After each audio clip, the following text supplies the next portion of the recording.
In the previous lecture, I've talked about musical speed, the subjective sense of velocity and momentum, and about composers in the 18th century who discovered how to convey this musically. Their discovery is still relevant in our time, as we will see today by examining the awesome soundtrack of Spider-Man 2.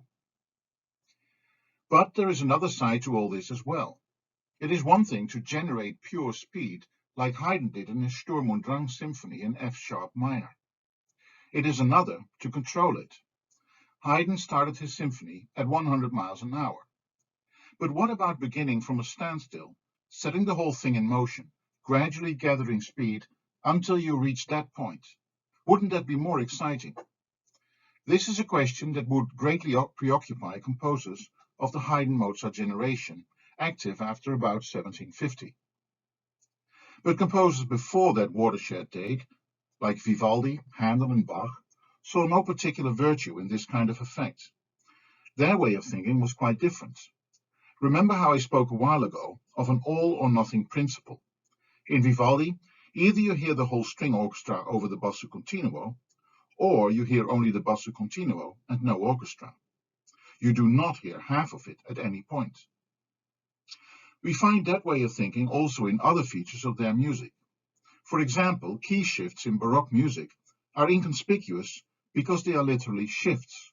They are abrupt. Composers simply stop writing in one key and start in another. Now, you could also work your way to another key more slowly in a transitional passage. In that case, we speak of a modulation. If you change keys like this, then the arrival of the new key becomes a major event, the outcome of a process that could conceivably have ended differently. But in late Baroque music, you hear the new key before you're even asked for one. An abrupt shift is a bit like all or nothing. Composers like Haydn and Mozart liked the idea of gradual transition because it could make the music much more dramatic. If you shift abruptly to another key, it's there before you know it, and so you will take it for granted. That is why the key shifts in Vivaldi's concerto sounded so fleeting. But if you present the new key as the result of a longer transition, if you have made the listener wait for it, then the arrival of a new key will be like a pivotal event. You can tell that this effect was important to composers, for there are two inventions around 1750 that illustrate this very point. One is the crescendo.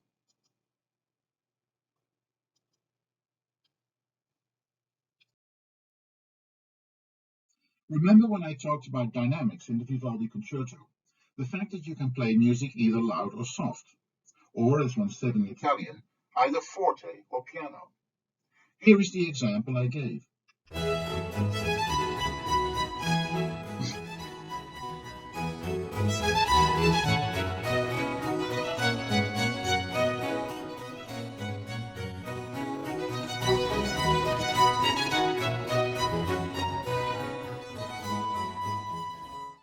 The principle here is not literally all or nothing, but it is either or.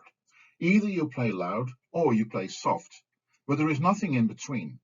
A gradual transition is out of the question. Yet around the middle of the 18th century, composers discovered the crescendo, the idea of a gradual increase in loudness. To them, the crescendo really seems to have come as a discovery, because for a while they just couldn't get enough of it. A good example is item number 60 in the awesome mix, a symphony by Johann Stamitz. It dates from the 1750s, which is exactly the time when the crescendo was the latest and most exciting novelty. Here is what it sounded like.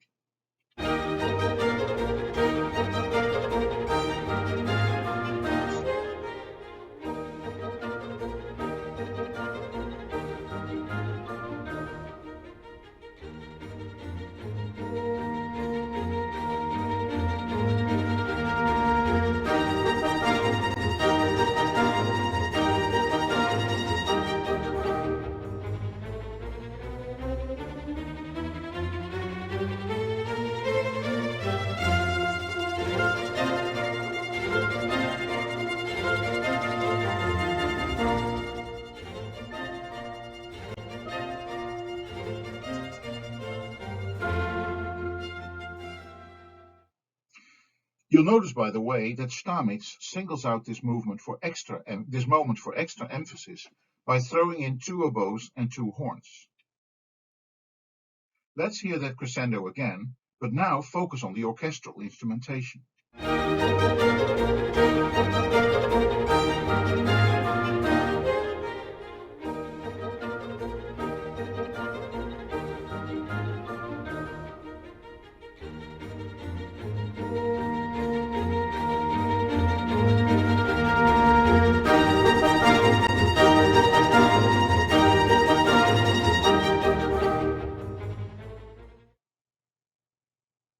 The second invention is closely related to this. It is a new musical instrument, one of the most important musical instruments ever invented. We call it the piano today, but that is the shorthand for its original name, which was, interchangeably, pianoforte and fortepiano. So the instrument was called literally a soft loud or a loud soft. Its defining feature was the way you could control the loudness of any tone according to how hard or how gently you struck the key. So this is an instrument on which you could actually play a crescendo, just like an orchestra. Let me give you an example from the awesome mix. It is item number 70, a piano sonata by Beethoven. In this piece, you don't have to wait very long to hear a crescendo, for it's not just on the first page, but in the very first stave. Beethoven begins softly, piano. Then the music rapidly swells up, crescendo, and reaches peak loudness, forte, all within a matter of about 10 seconds.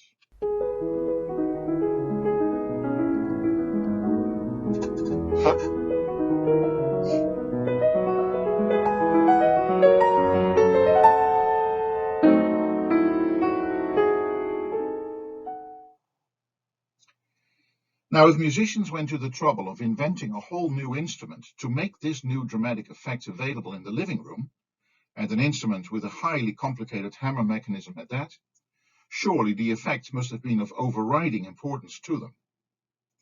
That is the point I want to make today about speed.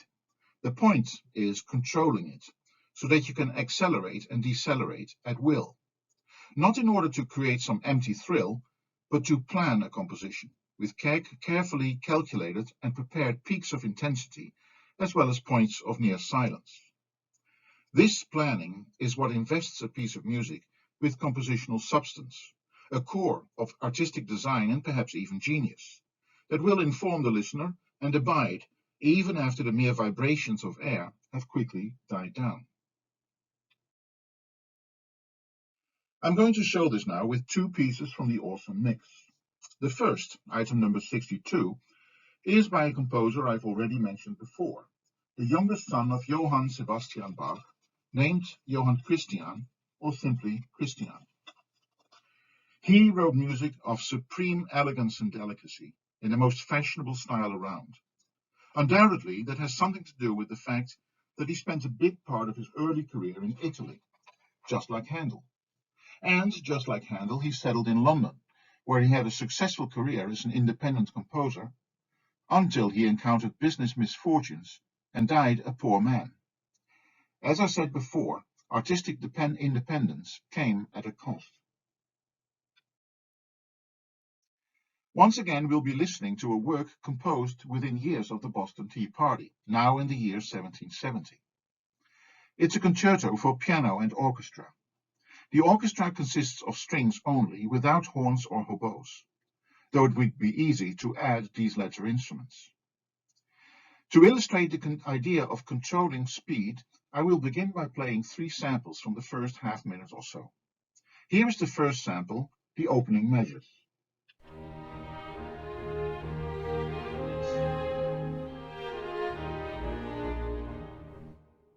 This is a very moderate pace indeed, and if this were the concerto from the time of Vivaldi, or of the old Bach, you'd expect that pace to be maintained throughout the movement. But in this case, there is a much faster pace already within 20 seconds of the beginning.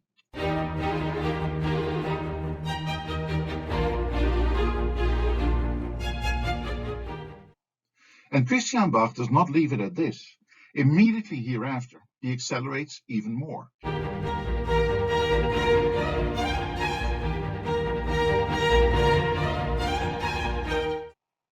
Now we're really in motion, and it feels exciting, like going on the bike with the wind in your hair. Let's put all this together and hear that half minute as a continuous stretch. And let's give Christian Bach some shades to underline what an unbelievably cool dude he is. It's hard not to look like a cool dude when you have your portrait painted by Thomas Gainsborough, the artist who made this portrait. Check out Gainsborough in a Google image search. His paintings are supremely elegant and exquisite, the very counterpart of the gallant music by Christian Bach. Undoubtedly, he would have added shades in his painting if they existed at the time.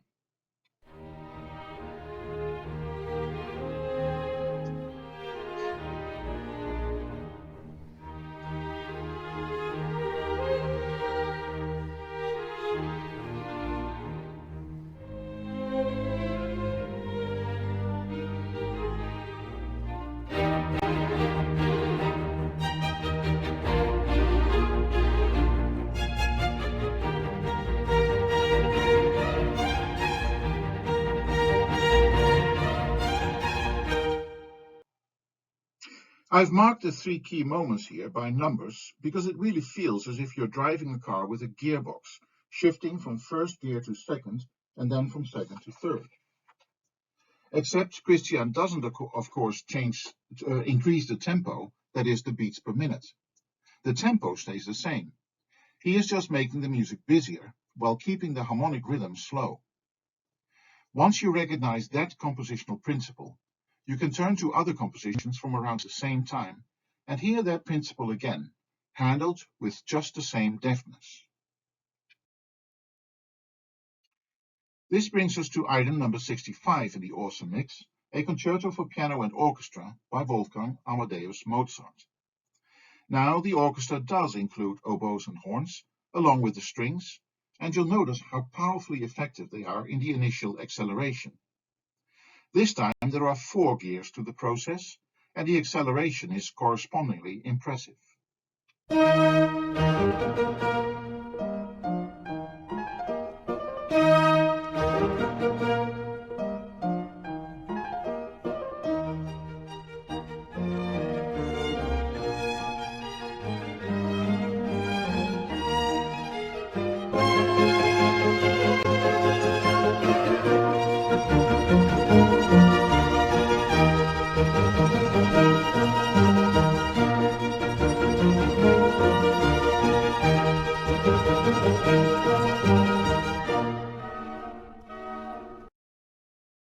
It is really amazing if you think about it. The movement started with stately opening gestures, but within about 25 seconds, the music is at top speed, not in a sudden shift of pace, but in a gradual stepwise process. But the thing to emphasize is this. When we have reached top speed, the harmonic rhythm still moves at snail's pace. Let's hear the actual chord changes in section 4 at the tempo in which they unfold in the recording.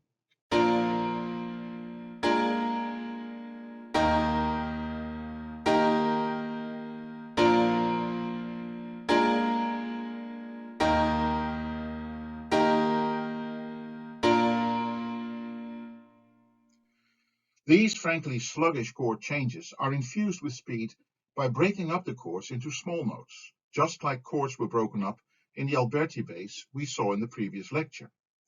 This becomes especially easy to hear if you stick to the piano to illustrate it.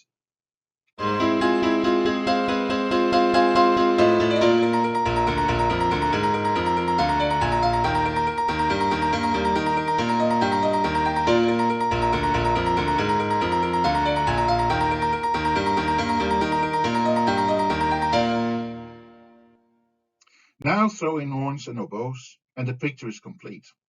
Welcome, ladies and gentlemen, to the delicious sound of the so-called classical style, the style of Haydn, Mozart, and Beethoven.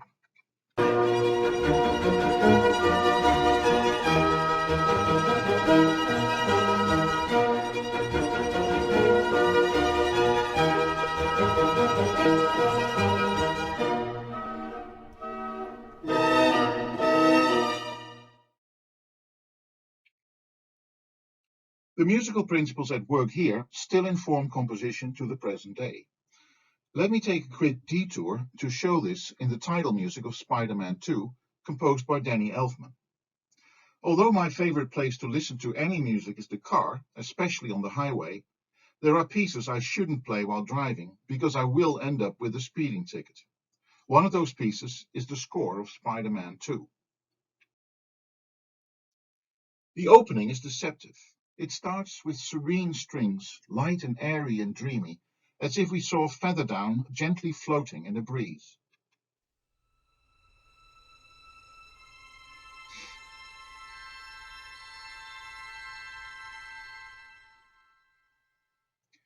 But don't let this fool you.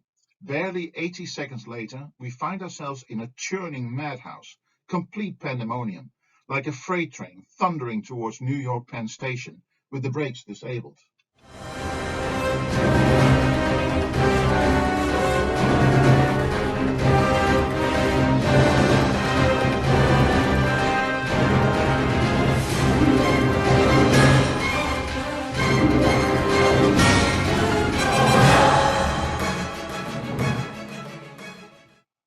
The question is, how do we get from one to the other? And in 80 seconds at that, less than a minute and a half. The answer is by applying the very compositional devices developed by Haydn, Mozart, and their contemporaries. After the serene strings, you accelerate the pace with a crescendo while keeping the basic structure of the music simple. In awesome mix item number 60, Johann Stamitz did that by repeating a very simple chord progression again and again.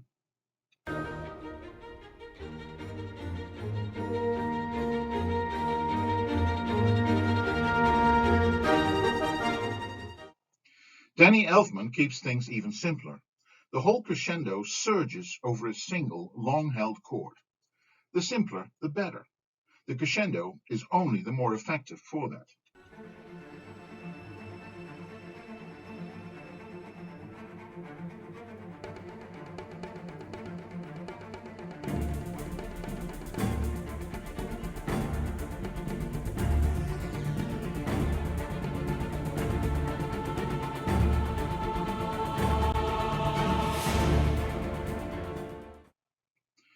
After that single chord, one can step up the harmonic rhythm, but the key is to keep it moving at snail's pace. You can speed up everything else, but this one thing must move forward at an almost unbearably slow pace.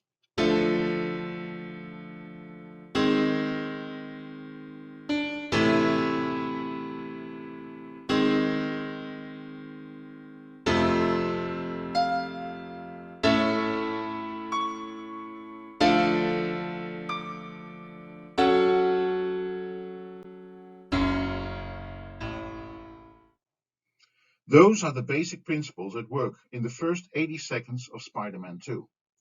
When I first saw the movie with my kids, it was like I didn't know what hit me. This was the most exciting opening sequence I'd ever seen. Talk about the power of music.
And yet it is all well and good to talk about acceleration, but once you've reached top speed, then what? What is all this in aid of? And what are you going to do once you are in full motion? To find out, all we need to do is listen to what comes next. And when we take Mozart's passage in fourth gear, we find that it suddenly holds back. All the movement, all the velocity and excitement disappears, and it is almost as if the music comes to a standstill.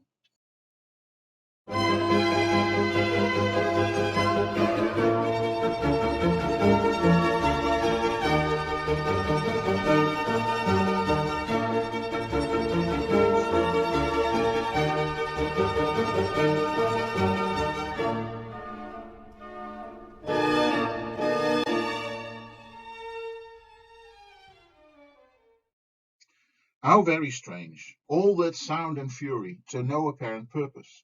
We end as quietly as we started. Yet there is method to this. As I said before, these composers are not into creating empty thrills. They carefully plan their compositions, and they use effects like these to make the planning more effective. For example, the crescendo is not just a toy to play with.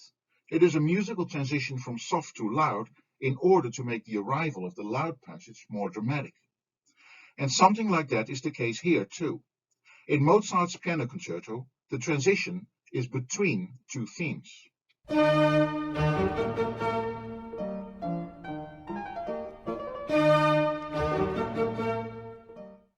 That is the first theme, which we hear right at the beginning. The second enters after the intervening sound and fury has died down.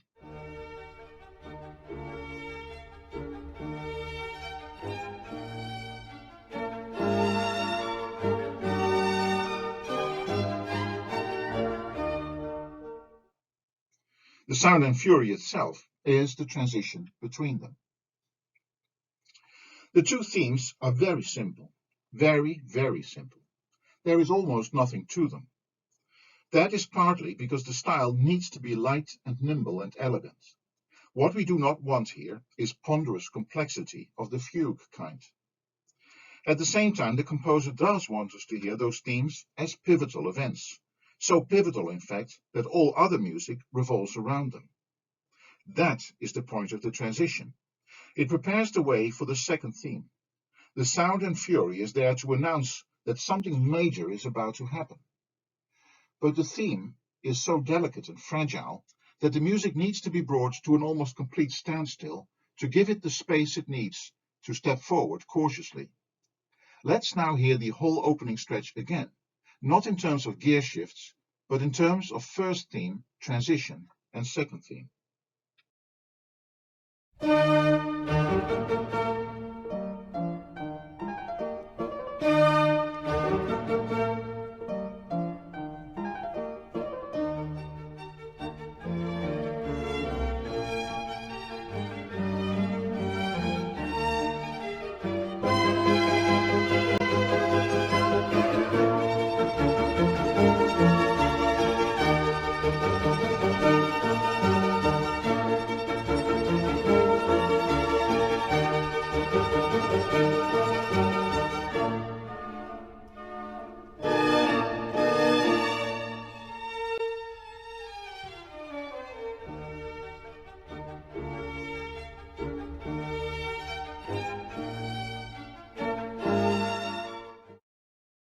This is compositional mastery. And now that we have established the logic of this opening, we can return to Christian Bach and hear the same logic in his piano concerto.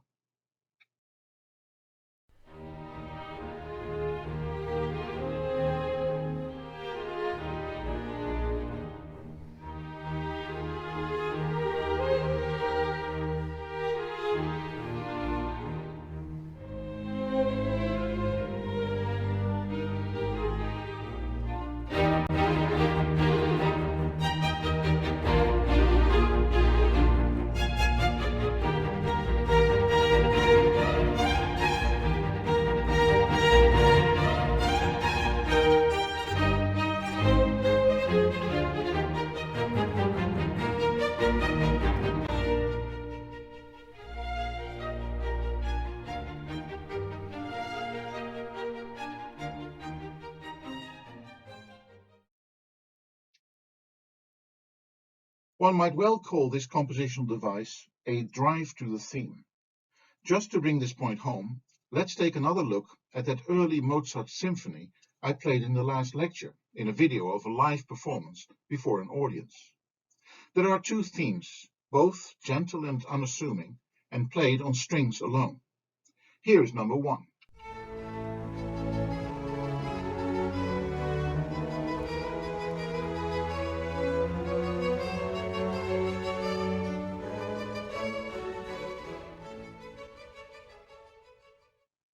That is truly gentle and understated, and above all, soft, very soft indeed.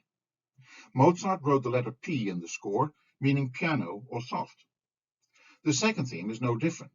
Once again, the indication is P for piano, and once again it's for strings only, and once again we hear pure loveliness.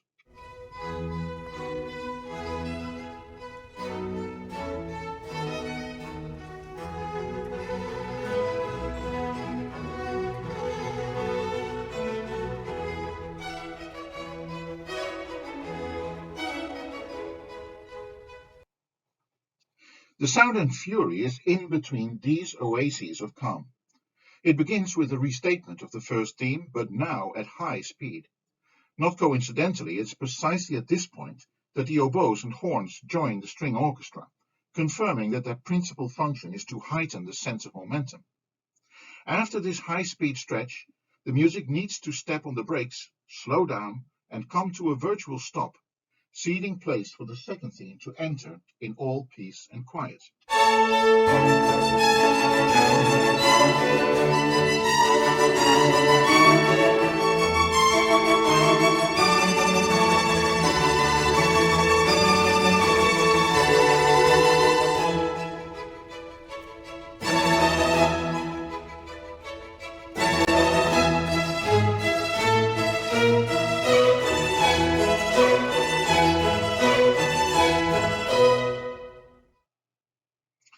The devices here are very similar, yet there is one difference between this symphony and the two piano concertos we heard earlier.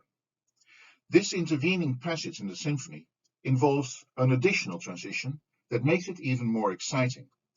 It progresses from one key to another, from A major to E major. There is no reason that you should necessarily hear this. This is powerful music, so powerful in fact, that its gestures and effects are not contingent upon our knowledge or understanding of what the composer is doing.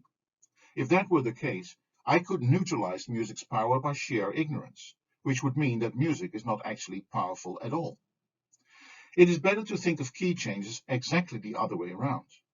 If the Mozart symphony strikes us as powerful, we might want to find out why, and then the score will show us a modulation, and that perhaps explains it. Something like this is what I'm trying to do in this lecture right now. Composers in this period must have thought of modulation as a powerful device, for they used it again and again in pretty much all of their music. And in fact, they developed a musical form whose defining feature was modulation. This is the sonata. Not the kind of sonata you had in the Baroque, but the classical sonata. At bottom, it consists of a move away from the home key, followed by a move back at some later point. Both those moves were presented as major musical events, exactly like you heard a moment ago in the Mozart symphony. In fact, it is the arrival of the second theme that always nails the new key. I have used the word dramatic a number of times, and that word is entirely appropriate, for this new style was in fact developed in the theatre, more specifically in opera. It was music written to represent dramatic action on stage. What I mean by that is changing emotions, conflicting emotions, sudden plot developments, just about anything that is as dynamic as the inner life of human beings. That was a new thing. Just compare this to the Handel aria, which was clearly not designed to represent dramatic action, for it portrays a single emotion, holding up the action for no less than 7 minutes. That is part and parcel of the all or nothing, either or way of thinking that is typical of the late Baroque. For this reason, it is really important to spend some time with an opera from the late 18th century. And there can be no better choice than an opera by Mozart, if only because he is widely regarded as perhaps the greatest opera composer of all time.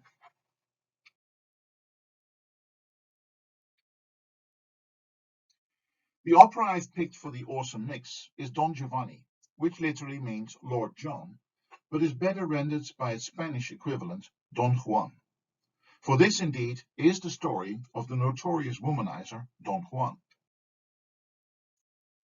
The whole opera narrates a series of attempts by the lead character Don Giovanni at seducing any and every woman he runs into. Rest assured, all his attempts are unsuccessful, though that is of little comfort to the women he has so persistently harassed. At the end of the opera, Don Giovanni is dragged into and swallowed up by the flames of hell. That is not because of his persistent womanizing, but because he refuses to repent for a murder he had committed at the beginning of the opera. After hearing all this, you may find it hard to believe, but this is in fact a comic opera, albeit a dark one.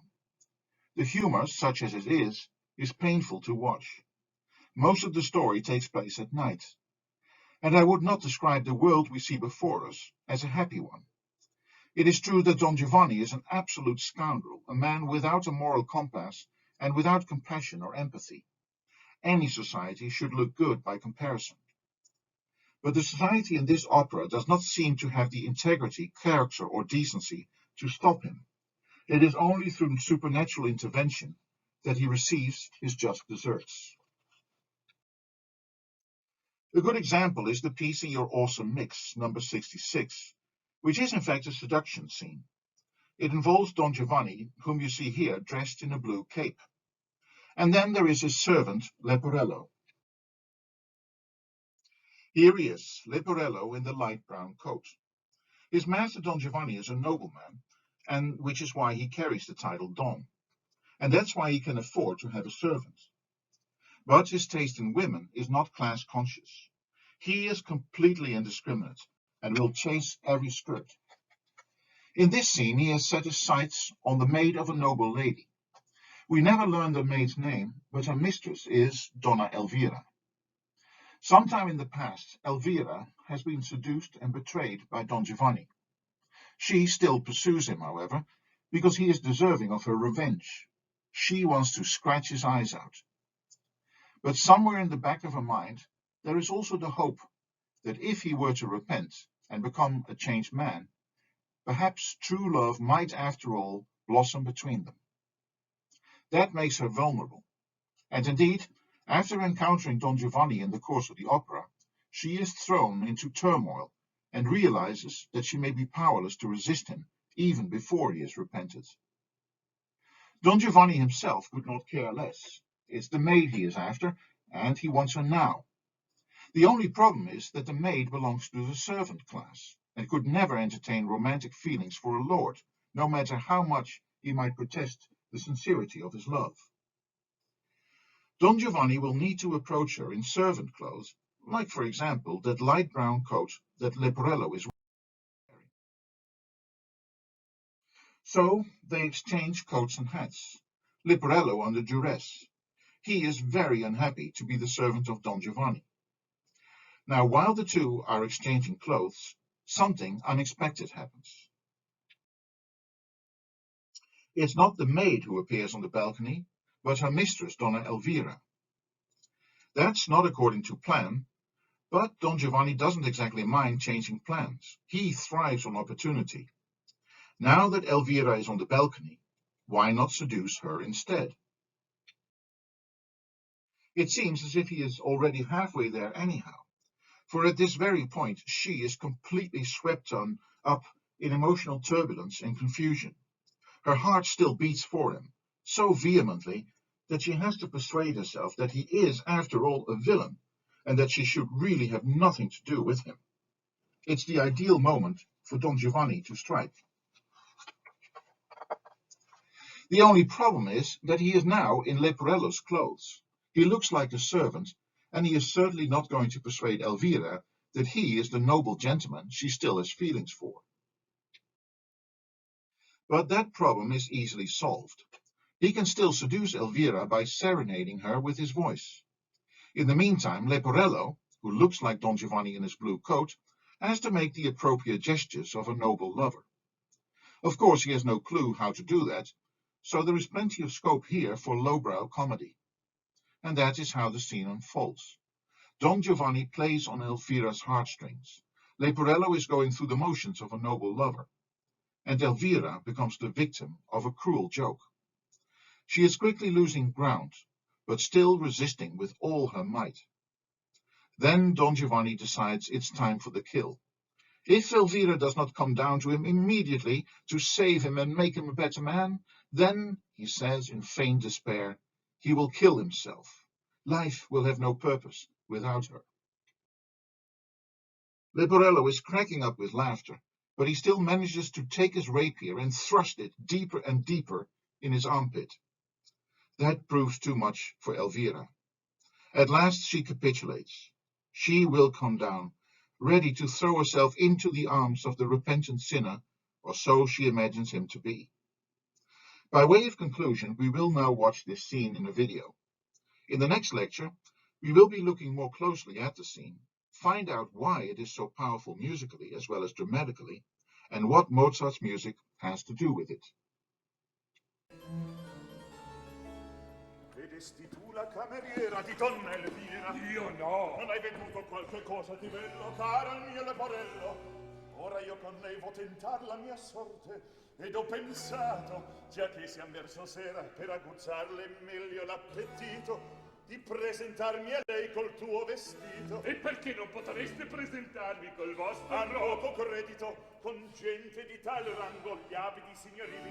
Sbrigati, via! Signor, per più ragioni! Finiscila!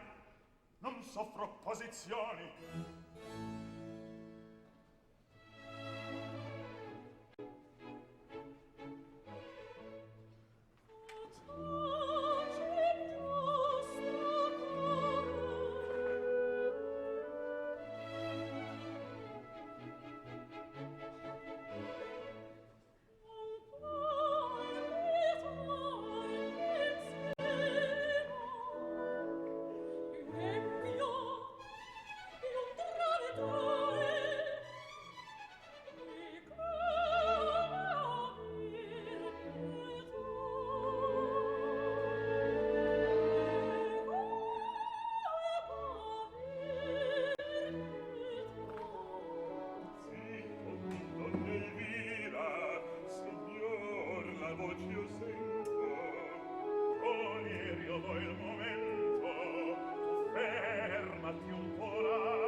Vedrai che tu sei quella che adora l'alma mia.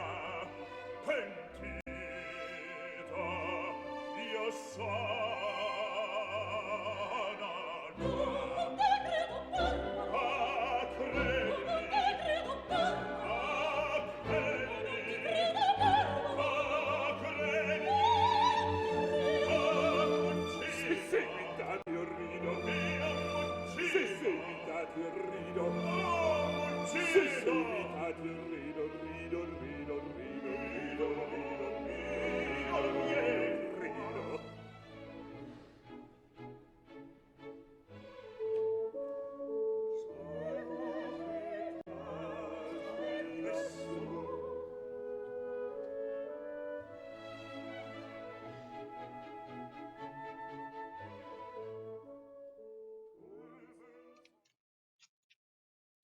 To be continued.